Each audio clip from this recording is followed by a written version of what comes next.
News 28 मराठीमध्ये आपले स्वागत आहे। आजच्या मोठ्या बातम्यांबद्दल बोलूया। रस्ताअभावी 18 वर्षीय तरुणाचा दुर्दैवी मृत्यू, आंबेपाडा गावात संताप, प्रशासनावर गंभीर आरोप। जव्हार तालुक्यातील तिलोंडा ग्रामपंचायत हद्दीतील आंबेपाडा गावात रस्त्याअभावी एका 18 वर्षीय तरुणाचा दुर्दैवी मृत्यू झाल्याची हृदयद्रावक घटना दिनांक 4 फेब्रुवारी 2026 रोजी घडली आहे। आंबेपाडा गावातील शैलेश मगन वागदडा, वय 18, गंभीर आजारी होता। त्याला तातडीने दवाखान्यात नेणे अत्यावश्यक असतानाही गावात आजतागायत पक्क्या रस्त्याची सुविधा नसल्याने नातेवाईक व ग्रामस्थांनी त्याला डोळी बांधून पायी डोंगर दऱ्यातून दवाखान्याकडे नेण्याचा प्रयत्न केला।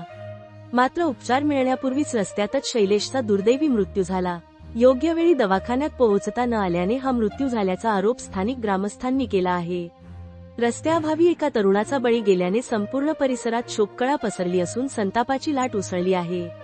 यावेळी स्थानिक ग्रामस्थ रवींद्र राऊत यांनी संतप्त प्रतिक्रिया देताना सांगितले की या गावातील नागरिक गेल्या अनेक वर्षांपासून रस्ता, आरोग्य व मूलभूत सुविधांसाठी मागणी करत आहेत। मात्र ग्रामसेवक, सरपंच तसेच संबंधित प्रशासनाकडून कोणताही ठोस पाठपुरावा होत नाही।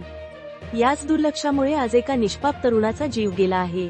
या घटनेमुळे ग्रामस्थांमध्ये तीव्र नाराजी व्यक्त होत असून संबंधित ग्रामपंचायत व प्रशासनाच्या निष्क्रियतेवर गंभीर प्रश्नचिन्ह उपस्थित झाले आहे। आंबेपाडा गावाला तातडीने पक्क्या रस्त्याची सुविधा उपलब्ध करून देण्यात यावी। वार्ताहर, इंडिया न्यूज 28 साठी कोऑर्डिनेटर फैजान खानच्या जोडीला गणेश दळवी, जव्हार प्रतिनिधीची रिपोर्ट।